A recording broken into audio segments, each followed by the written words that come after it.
So you have a disability. Life's not worth living. You can't do many of the things most of us take for granted. People take advantage of you. They make fun. There are no jobs for you, no romance, and no adventure. Life isn't worth living. Or is it? In 1997, the community of London, Ontario lost two very special people. People who lived life to the fullest, held responsible jobs, in many tangible ways contributed to their community, inspired their peers, knew how to laugh, love, and kick butt.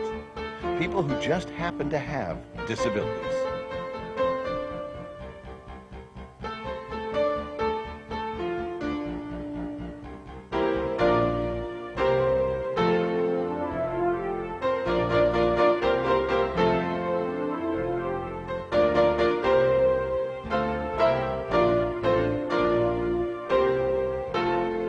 We do too.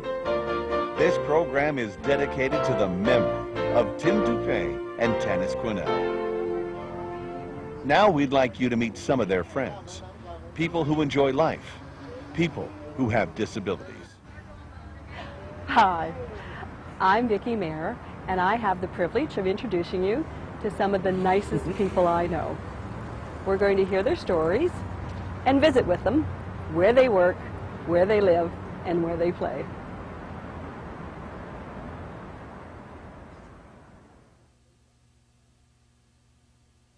Damon,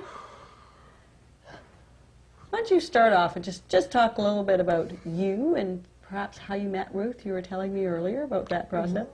Well, it started back in about October of '92. There was a arrest. Damon and Ruth met at summer camp. Damon was a participant and Ruth was a member of the staff. They became phone buddies, then friends, and then the very devoted couple you see today. Like all new couples, they had things to work out, and maybe a little extra. Yeah, I was kind of wondering, well, do I dare go out with this girl, or what do I do? I knew what I wanted from the start, but she was kind of a little apprehensive as to whether she could handle me, because, you know, looking after me is looking after like 6 kids. She waited an hour and a half for me for starting. And not very many girls would wait for someone they love so much for an hour and a half. Disability or no disability. Well, that's been great. It's a few hairy moments along the way, but we've come together finally and started living together, and it's working out. This is how you play bocce ball. Another love of Damon's life is bocce ball. And on the day we arrived, he and Ruth had just returned from the Ontario Winter Games. Well, we got 2 third-place gold medals, and I don't know if you just want to bring them over here, camera.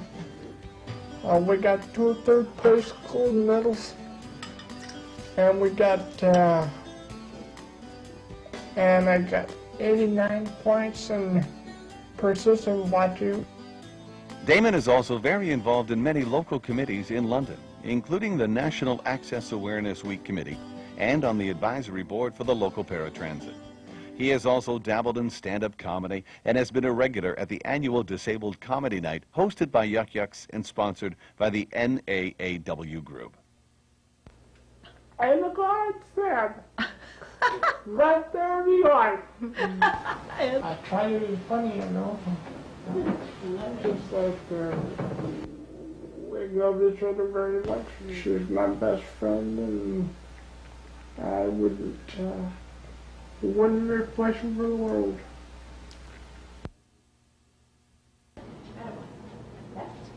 Teresa. Yes. Morning.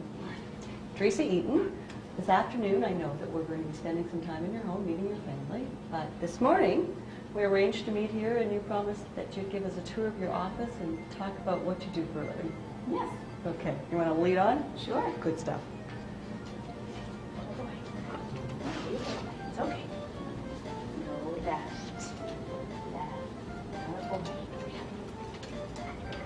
Okay. I guess I'm a visually impaired person.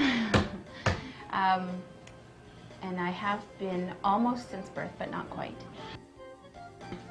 I was born with, or developed shortly after birth, retinoblastoma, which is cancer of the eye retina.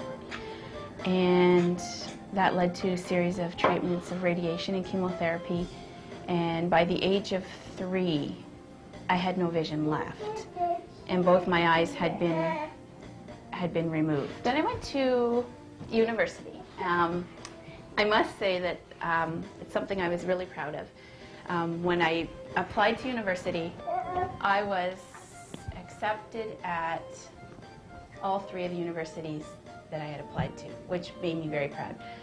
But I chose, of course, the one to go in my home city. I ended up graduating with a BA in sociology. I had a graduation party from Saunders, and I had some of my friends, but the majority of my friends that were going to go there were blind and from out of the city. And a friend of mine that I did ask from Saunders, she lived across the street from Chad, so she brought Chad along because she didn't want to be at the party with all these blind people. About a year later, I went on to Quebec to a French immersion school for the summer, and when I came back, then we just sort of started dating, and then he went off to Waterloo University. What did you take at Waterloo, Chad? Computer science. Computer science? Okay. And you had a long-distance relationship for a while, or? Yeah. Yeah? Yeah. And then? Then we got married in '94. I've been at the ministry now for almost 5 years, and it's been a learning experience for myself, but I know it's been a learning experience for the staff that I have to work with as well. And it's nice to be able to go to a job and not have to justify my visual impairment or justify my abilities, because a lot of my work is done over the telephone. I've been knitting since I was about 8 years old, so I like to knit, and that I need to do when the children are sleeping. Most of my hobbies are done when the children are sleeping. I've recently taken up quilting, and I do a bit of sewing from time to time, outside of the normal household repair sewing that has to be done. But yeah, quilting and knitting are the big things. I do a little bit of crochet as time permits. But where's the frog? I know it. Well, look.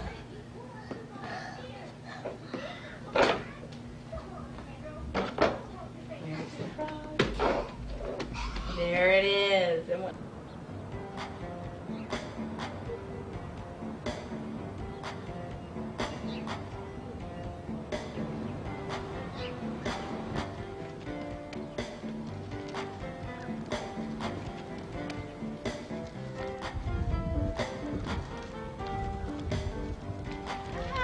Well, hello there.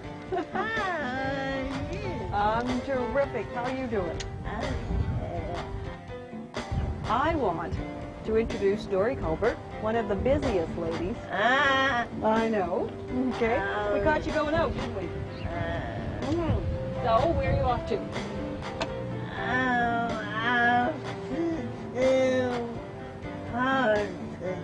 To Tim Hortons. You get a donut craving, do you? No? Only coffee, all right. Why don't you give me a rundown on your week this week? What are you doing for fun? For fun. Yeah, for fun. You don't have fun?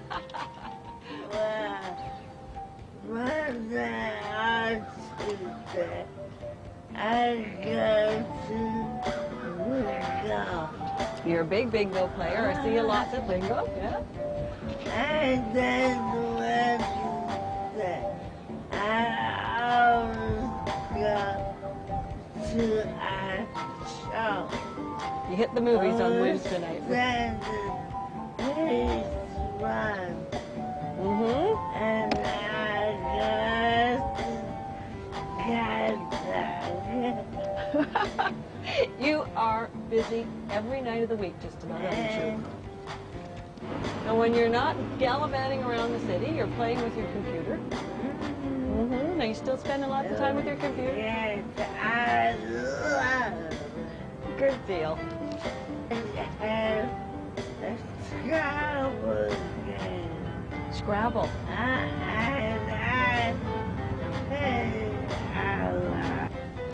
I like Scrabble too. Well, listen, I won't hold you up from Kim Norton. Okay, you have a great time and we'll catch you at bingo, all right? Okay.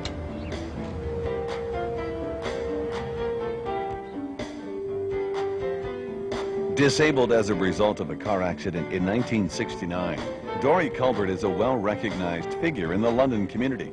The reason? She's everywhere.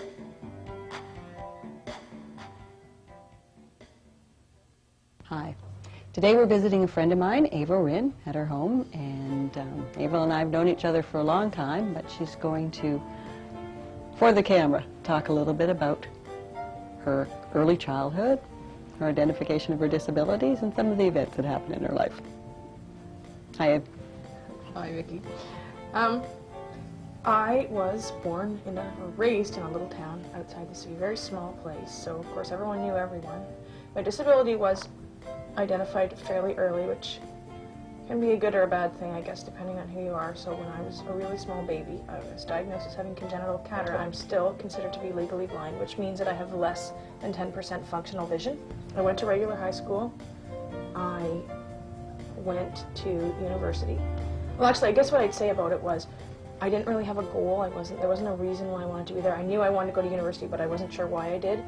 And I decided, well, I mean, I didn't decide anything. I had no reason to be there. I was just taking courses, it seemed like. And everybody, if for anything you're going to do in your life, there has to be a reason why, or you're not going to take it very seriously. I was really, really lucky to have two active grandparents in my life until I was a teenager. And they really added to the kind of experiences that I got to have. And one of the things my grandpa loved to do is go to little town fairs. He went to every little fair in every little community all over southwestern Ontario, it seemed like. And I always went too. I went wherever he went. We did all kinds of things together. But anyway, I remember it was funny, you'd go to those kind of events. And I come from an environment, my little town, where not very many people come and not very many people go. So everyone knows you and they know about you and they don't need to have an explanation of who you are, what your disability is. But I remember going with my grandpa to the different events and having as I'm kind of going off to play, hearing people going, is that her? Is that the one? Is that the one that's blind? Is that the one? My parents are wonderful people and were sometimes a little overprotective. I had to argue really hard to be allowed to get a bike. I had to, spend a lot of time convincing them that I could cross the road by myself. All those kind of things that parents protect you from. But I mean, the rest of my childhood was very normal. I did all the same things everyone else did. In retrospect, looking at those things, I know you to be a very assertive person, and when you put your mind to it, you get it. It's probably where you got your initial training in that area, right? Oh yeah, that's right. For sure, if you want something badly enough, and a lot of times as a person with a disability, people who don't have disabilities get to just go and do things. But when you have a disability, you not only have to work out what you want to do, how you're going to do it, then you have to go through that other step of actually convincing all the people in your life who love you and want to take care of you that you should be allowed to take that risk and do that thing, and that you have worked out how you're going to manage it. Averill lives a busy, independent life, working full-time as a computer instructor, life skills coach, computer technician. Averill has been employed for 9 years in a job that is very demanding. A job that not only allows, but also expects her to continually be broadening her horizons and developing new expertise. She owns her own home, which she shares with 2 antisocial cats, is a voracious reader and gardener, enjoys evenings with her friends and travel. Diane and Frank Robitaille don't consider their deafness a disability. They share a different culture. The essential link to deaf culture among the deaf community is American Sign Language. This community shares a common sense of pride in their culture and language. Diane and Frank's story is really unremarkable. They both finished post-secondary education, have good jobs, enjoy time spent with their child, family, and friends, as well as travel and sports.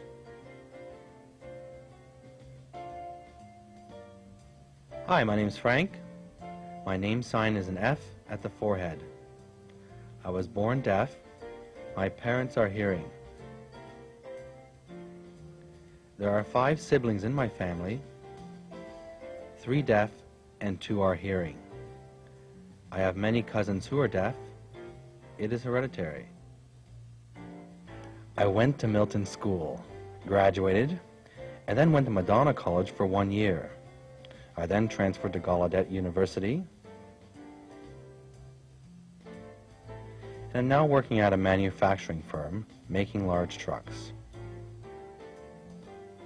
I'm married to Diane, and we have a hearing son.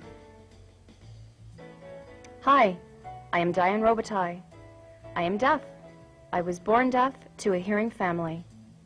The cause of my deafness is unknown. I went to Milton School and then transferred to Robart School. I then went to Gallaudet University and to Western Maryland College. I am presently a counselor at the Canadian Hearing Society and have been for 10 years. I married Frank Robitaille in May 1997. We have a hearing son who is 16 months old. I enjoy traveling and sewing and playing with my son. I love cooking.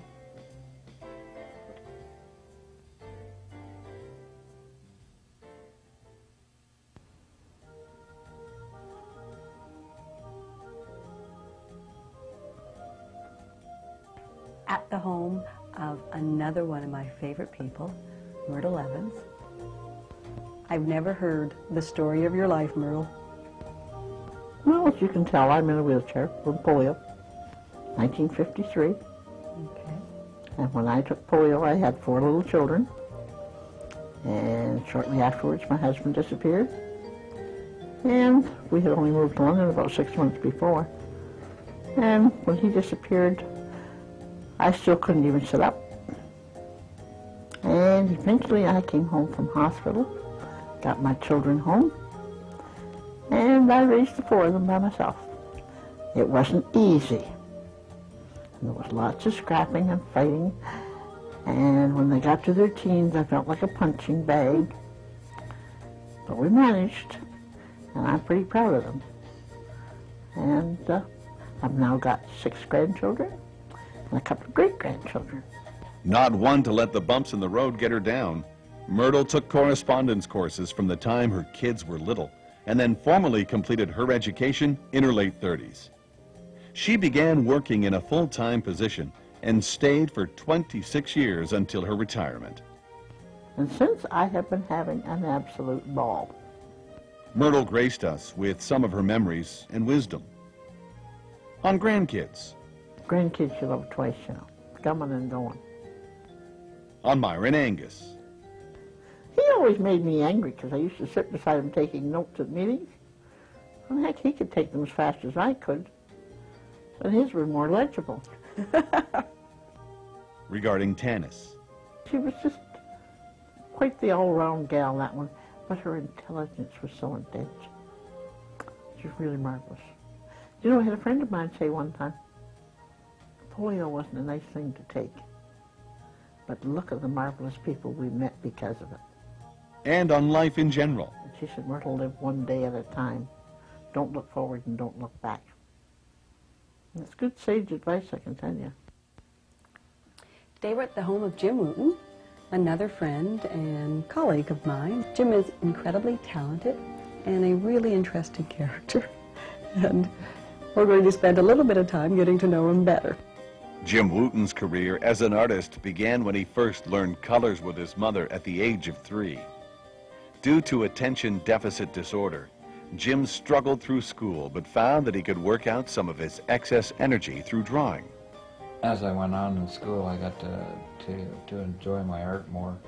My father used to bring home pads of paper that he made at the press, and I drew constantly from one end of the weekend to the other.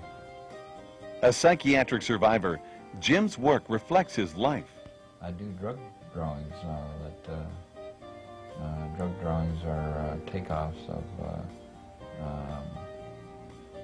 any kind of medication that has a lot of side effects. I love the side effects. His love of the outdoors. So then after a stint in drafting for a while, 2 or 3 years, I went up north and spent a year and a half on the pipeline where I was an inspector, and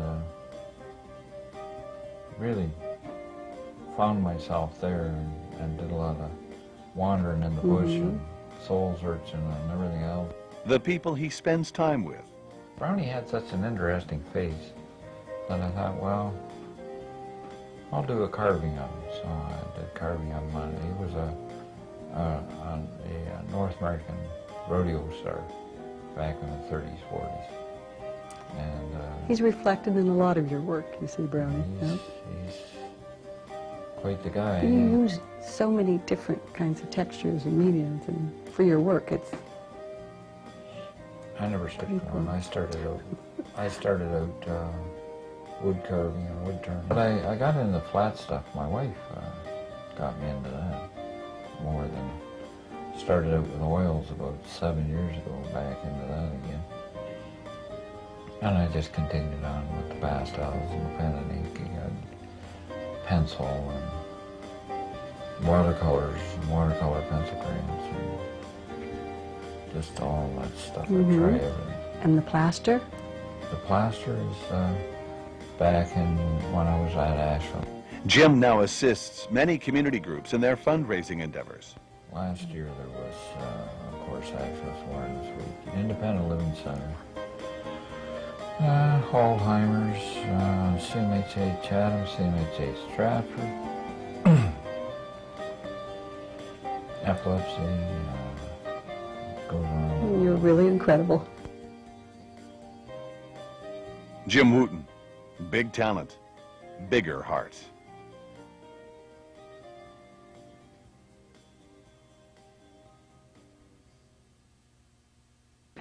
I found it very slow, very frustrating to learn Braille. I can remember, dragging my finger over the dots, and they'd go numb, of course. Then the first time I thought I was actually reading a good book, it turned out I was reading a hunk of sandpaper. True Grit. I was banned from Beaver Lumber. It's like, get the blind guy out, we're not a library. But the one thing I don't like is when I play golf, and if you're a new golfer, you may have experienced this, the people you play with become pros. They all want to tell you what you're doing wrong. I get that constantly. It's your stance, it's your grip. Just once I wish they'd look at me and go, there's the problem, you're blind. You can't see the ball, how do you expect to hit the damn thing?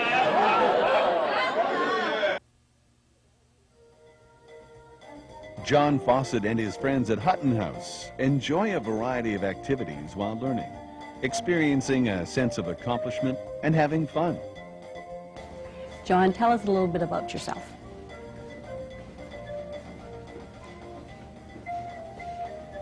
When I was 7, I got run over by a truck, and I had brain damage severely, and I was in the hospital for quite a long time.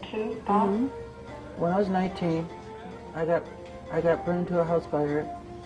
75% of my body got burnt, and I was 25% would live. Despite these setbacks, John is an active community member. You enjoy computers. You're also very active in the community. Yes, I am. I love national awareness because it helps me out a lot get new people. And your other responsibility in the community? Is People's First. People's First is advocacy Access disabled group, helping get real jobs in the community. While sharing his story, he shared some of his best experiences. In activities, bowling, bingo. I like going to car racing, dancing, cards, etc. I met my girlfriend 7 years ago. Her name's Brenda Brown. In the future, we're getting married.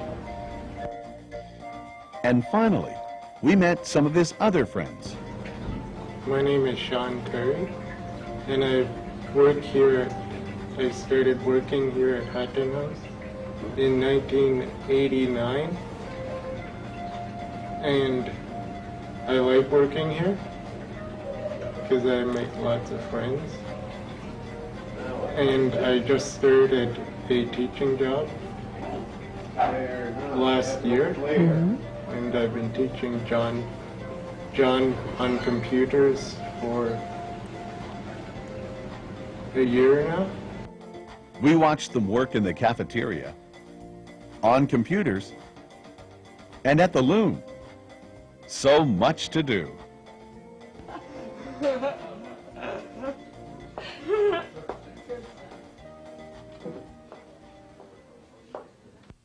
All right.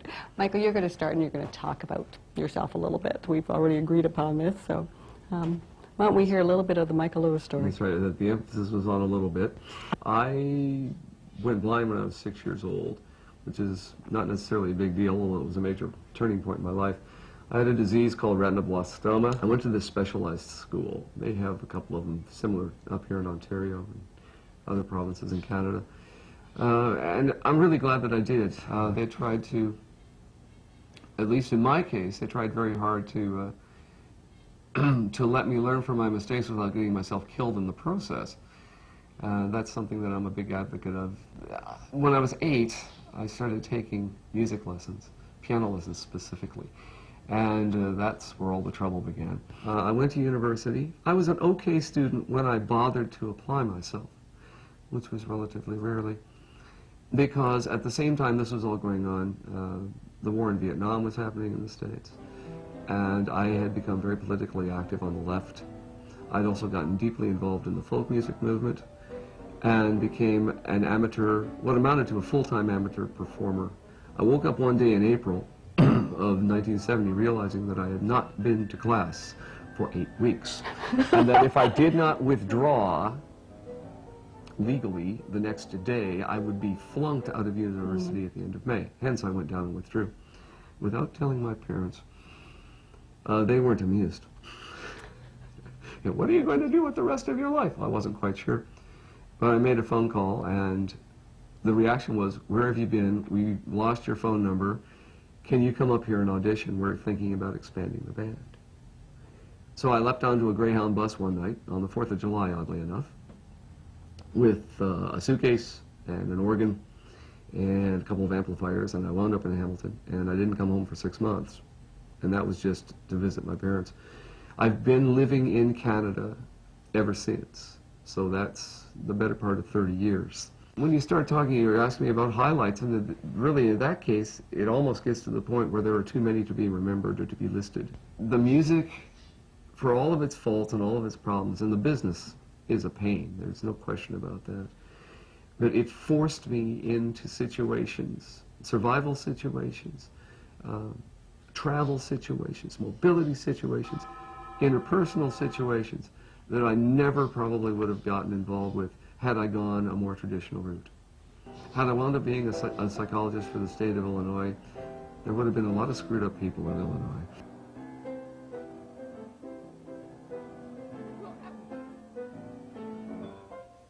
Michael Lewis, husband, father, musician. He now supplements his income from music doing computer transcriptions. He spends a lot of time at home on the internet and gives his time and his opinions to many local initiatives.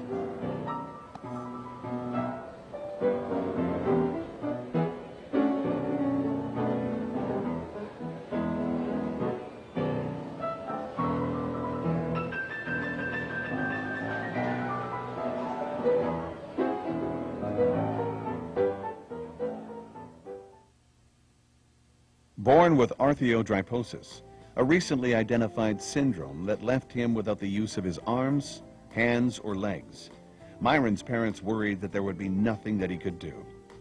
That was until Myron was just 7, when they met a man at the CNE autographing books with a pen he held in his mouth. Born without arms, this gentleman was a successful author, traveler, and singer. After hearing his story, they returned home, put a pencil in Myron's mouth, and the rest, as they say, is history. Myron met his wife-to-be while still in school. They wed, raised 3 children, and spent 32 happy years together. We had the opportunity to meet one of his children. Well, pretty special, really. Yeah, we did a lot of traveling together and a lot of good experiences. And it gave you an opportunity to see the world that you otherwise would never have seen. So it's been a great experience. I couldn't teach her how to paint with her mouth. We visited so many hospitals that they saw so many different problems at these hospitals. I think that's probably an education in itself, really. Yeah. Because some people are there that shouldn't be there. And if they haven't got the right attitude for getting out of there, they're there for life. I think attitude is the biggest thing for anybody to overcome, and especially disabled people. They have to know their limitations and be able to live with that, and it's not always easy. So the greatest part about, I suppose, having a disabled father is knowing that limitations can't stop you. And Myron is graced by the presence of many beautiful women. Margaret is my assistant and helper and everything now because Teresa's out in the business world. So that is Margaret. Beautiful Margaret. Accompanied by Margaret, Myron's days are spent in his office, answering letters from friends and fans, visiting with or talking to friends on the phone, exploring the countryside, and of course, painting. Myron has met and been hosted by politicians, artists, and world leaders around the globe. But as Margaret says, I think his favorite person to be around is ladies anyway.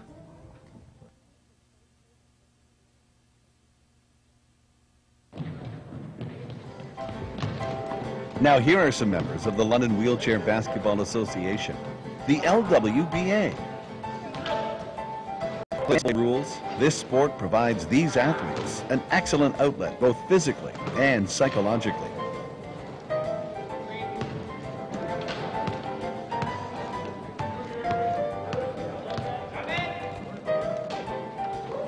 I'm Paul Gross, president of the LWBA, and I've been playing wheelchair basketball since 1988. And I was hurt as a result of a farm accident. Hi, my name is Jason Clark. I've been playing wheelchair basketball now for a long time. Yeah, a long time. I got involved when I was in an accident with the train and lost my legs. Oh, hi, my name's Daryl Hurst. I've been playing wheelchair basketball 24 years now. One more season, I think that's about it. Basically injured in 71, motorcycle accident. Went to university, did social work, started my own business in London, and actually I'll be leaving London shortly and being the regional manager for March of Dimes and Employment Services in Waterloo. So wheelchair basketball is a plus. Hi, my name's Keith Parkinson. I've been playing since I think 1995, and I spinal bifida. I have no disability. I have a rare condition that's still unknown and probably will be for the rest of my life. I came to wheelchair basketball way back in '92. Hi, my name is Bill Langeveld. I was injured actually August 25th, 1999. Accident on my grandfather's farm. I was at Parkwood Hospital and the occupational therapist brought me out. I've been playing ever since I got out of the hospital and I really started enjoying it. My name is Mike Gander. I've been playing since 1997. I'm the LWBA secretary. I'm having a lot of fun, and we tour a lot too, and that's a lot of fun too. Hi, my name is Terry Davies. I've been playing basketball since 1988. It allows me to play the game on an equal footing with everybody, and that's about all. I enjoy the game. As they spend a lot of time together, playing locally and on the road in tournaments, we knew they'd have some stories to share. It's a story of when we were going down to St. Louis, and we had stopped at a wholesaler, dealer, and there were a pair of size 21 shoes. And anyways, a bunch of us, we all put in, we bought these shoes. And we all decided to stop in at this mall to buy a few things. Well, Jason decided that it would be kind of funny to put these size 21 shoes on its stumps and walk in. Now, it's got to be the funniest thing seeing a less than 3 foot tall man walk in with a size pair of 21 shoes on his feet. And anyways, he ended up stopping quite a few people right in their tracks. A few kids were inquiring, and it's one of our best stories. And those shoes are still in existence out at Paul Gross's farm.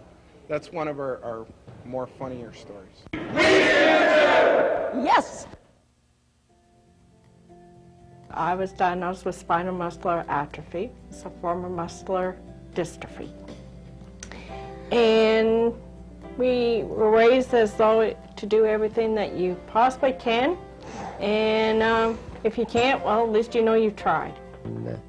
I was raised in Woodstock, a very, very conservative town. And like somewhat like Bonnie, my parents raised me, you know, to try to do the best that I possibly could. I was born with cerebral palsy at birth. The youngest of 4 boys, very similar backgrounds in terms of 3 of us, small town. Was as much as possible came up through an integrated environment in terms of academics. And to my parents' credit, my mother and dad especially pushed for me to go into an integrated school setting, because it was in the days when you didn't do that. 3 individuals that are probably closer than many families, brought together by Alpha, a consumer action group that has been responsible for such advances as the establishment of the paratransit service, introduction of low-floor buses, and many other affirmative action initiatives. Bonnie, Steve, and George spend a lot of their time participating on committees ensuring the voice of the disabled consumer is heard. In years past, they shared this role with both Tanis and Tim. Tanis was, the 3 of us know, she was a very brilliant lady, very, very intelligent, but she didn't, this is not a lack of a better word, but she didn't flog it. She knew how to be a down-earth type of person, but she was a smart lady. One of the many things that always struck me with Tanis is she didn't let her disability define who she was. And Tim was very much the same way, because I think back to his involvement with sports, his involvement with the PUC and the Recreation Department. Again, Tim was one of those individuals. Yes, he had a disability, but that was just the way it was. It was not a big deal. It was only a big deal if other people made it a big deal. One of the things I've always been proud about with myself, and you kind of see it with us individually, of all 3 of us, if you talk to us long enough as individuals, the disability fades away, and it is not even an issue. So this is the way they live their lives. And for these guys, life is always lived as an adventure. Part of the adventure means learning from each other.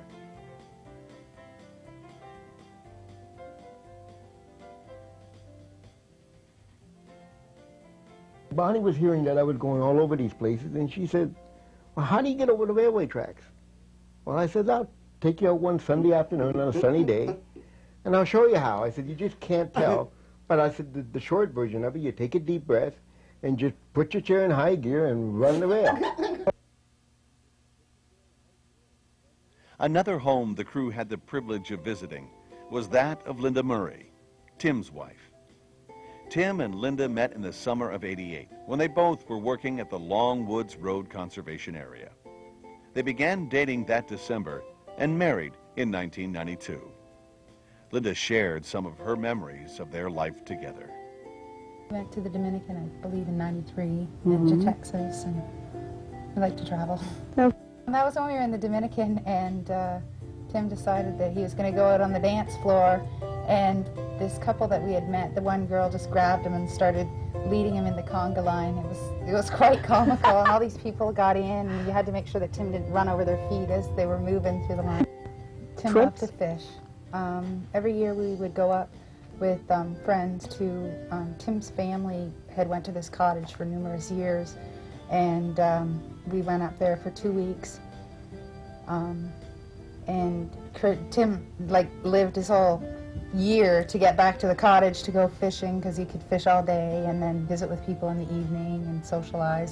That was the last summer that before Tim died, he had just come back from the cottage, and we had all piled out to help them get in it was quite a process for these fisher people to get out to the boats, to get out to go fishing, and we'd help them carry all their equipment down. And we got on the dock, and there was probably about 6 of us out on the dock, and the dock busted, and Tim was half in the boat, half out of the boat, and people were all over in the water. I'm sure... Tim included. Oh, yeah. I'm sure if I hadn't have been one of the participants in the water that it would have been hysterical to watch it. It was a very funny experience. He was quite an athlete, too. Mm-hmm. He played a sport that he loved called wheelchair rugby, and he played hockey on Sunday afternoons with a bunch of his pals. They rented a gym, and he was the goalie. Loved to watch any sport that was on TV. Coached baseball. He was quite the sports guy. All of my memories are just wonderful. Tim filled my life with a sense of adventure. Every day was a new day. You never quite know what to expect. He is the love of my life and always will be. Inspired me to be who I am and always gave me the courage and strength to do whatever I wanted to do. He was the light of my life. Tim certainly echoed other people's thoughts, but much better when he said that he was really tired of people telling him that if he thought positive and he believed hard enough, he could get out of that chair or he could overcome that chair. And he loved that chair, and it was part of who he was, and he loved his life. It was funny, after Tim passed away, someone said to me that Tim comes to them in their dreams and he's doing really well, and he's not in the chair anymore, and I thought, well, then it can't be Tim. That's just so much a part of who he was.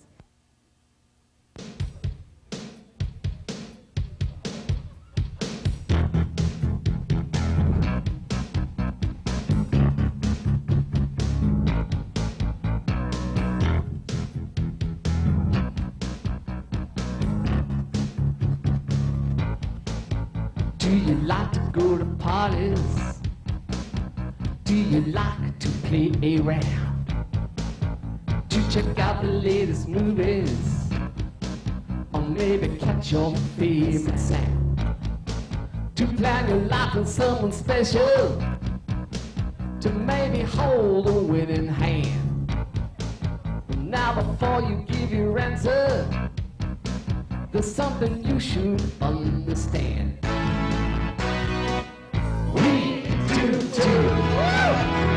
We really aren't that different from you. You got so much to give, but just one life to live. Well, we do too.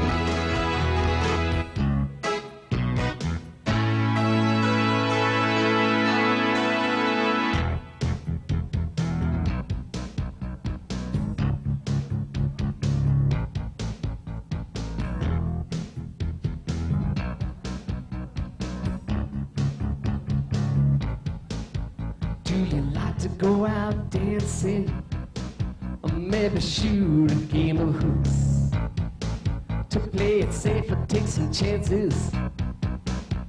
I loan her out in groups. To go rolling by the river, or slip and slide in the snow. Well, now before you give your answer, there's something you all ought to know. We do too. We really aren't that different from you. You want some time in the sun to kick back and have fun. Well, we do too. Bingo board, video control, and rocking on a carnival ride. Throwing down the dice to flying down the ice. Don't you see that we are more or less the same inside?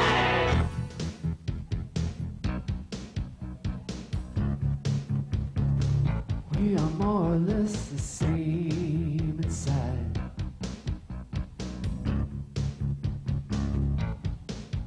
Do you like to take your lover on those magic carpet tricks? Do you feel the passion move you at the meeting of your lips? Do you climb up to the sweet space? Do you get completely afraid? Well, before you give your answer, there's something you all ought to see. We do too. We're really not that different from you. You want the time in the sun to kick back and have fun. Well, we do too. We do too. We're really not that different from you. You got so much you can give, but just one life to live. Well, we do too. Yeah, we do too. Yeah, yeah, yeah, yeah, yeah. We do too.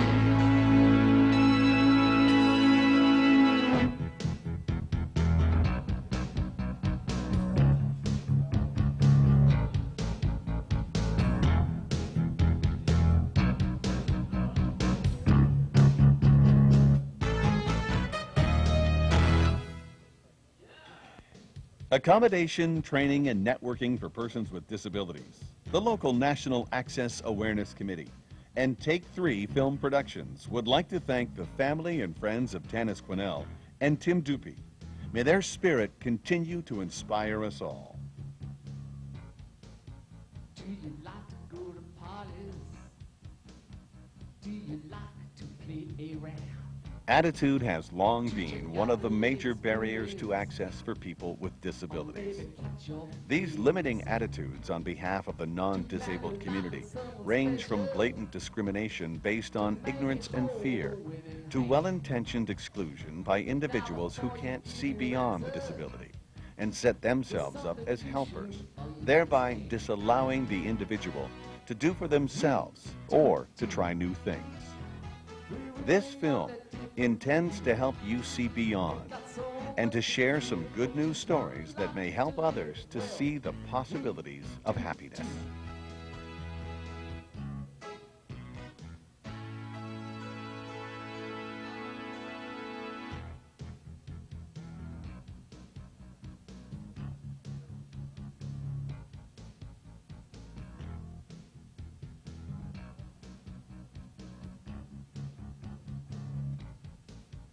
Do you like to go out dancing, or maybe shoot a game of hoops? To play it safe or take some chances, I loan her out in groups. To go rolling by the river, or slip and sliding in the snow. Well, now before you give your answer, there's something you all ought to know. We do too. We really aren't that different.